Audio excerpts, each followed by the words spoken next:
beets are a cool weather crop that can be grown early in the spring or late in the summer. It takes about 60 days, but there is a little work that goes into growing beets. You just can't plant them like a bush bean, let them grow and then harvest them. They come in, they have seed clusters.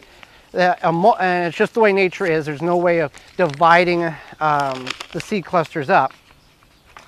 You can see that each one of these, and they're related to the Swiss chard plant, there's about 2 to 4 seeds or plants in each one of these clusters. So whenever the seed germinates and grows, and we'll show it in a minute here, you'll have to thin them out. And the tops are edible, so you don't have to throw them out, but you do need to thin them out, otherwise the bulb will not develop. So how are we going to plant these? This is our cucumber trellis. We're going to plant cucumbers. We're going to put strings up. But for the time being, we can utilize the center portion of this bed. I do have grass clippings here as a mulch. Move them back just a little bit. Now I'm going to do 2 rows here, spacing them 8 inches apart. And I can go about a 1/4 inch deep or so. That's the thing that you do not need to get hung up on, is if you planted your seeds a 1/4 inch too deep or a 1/2 inch too deep, seeds are going to grow and develop. Now if you go like 5 or 6 inches deep, then you've got issues. So we're going to plant some bull's blood beets, spacing them 4 inches, 3 to 4 inches apart. And you just drop them in, and each cluster of seed is just a little different in size, so it's not like a universal size to everything. And you can thin these out if you do get too many seeds in one spot. During the process of removing the clusters down to 1, you can do it at that time. So a few more there, and we'll cover them up with some soil here. Now we've got them planted here in a root maker grow bag, 60-gallon grow bag. We planted them about 3 weeks ago. Let's go over there and take a look at what we have. We have some weeds we have to deal with, but how to thin out the beets to get good bulb development.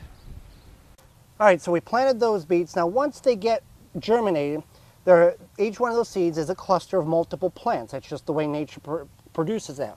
Now this is a bed in which we have some weeds that we will thin out, as well as we have the beets.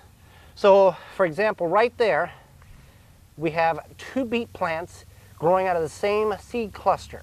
So if we leave them alone, what's going to happen is we're going to have big beet greens, but no roots. And that's what we're growing these for, is the roots.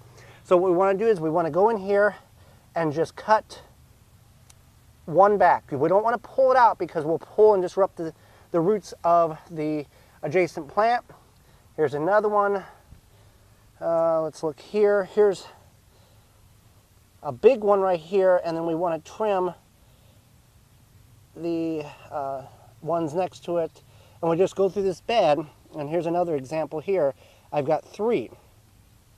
So what I'll do is I'll take 2 out, leave the 1, and then that will allow that bulb to develop without being restricted by the adjacent plants, because there will be no root development if you allow the plants to grow and you don't thin them out. You can pick, if they're both same size, just pick 1, and I'll go through here. And you can do this up to when they're about, these are about 1.5, 2 inches high. You can go up to about 3 inches and still be okay. Here's another example, is we've got a whole cluster of them here. So I'm just going to isolate this one here and then just trim all them other ones off. And then that one will be, and you can eat these beet greens. So that's how easy it is to plant beets. You can do it in the spring, you can do it in the fall. They really don't do well, in our experience, during the hottest portion of the year. And if you're having problems, after you've thinned them out to get good bulb development, grow them in a raised bed, grow bag, or container. For more information, please visit thewisconsinvegetablegardener.com.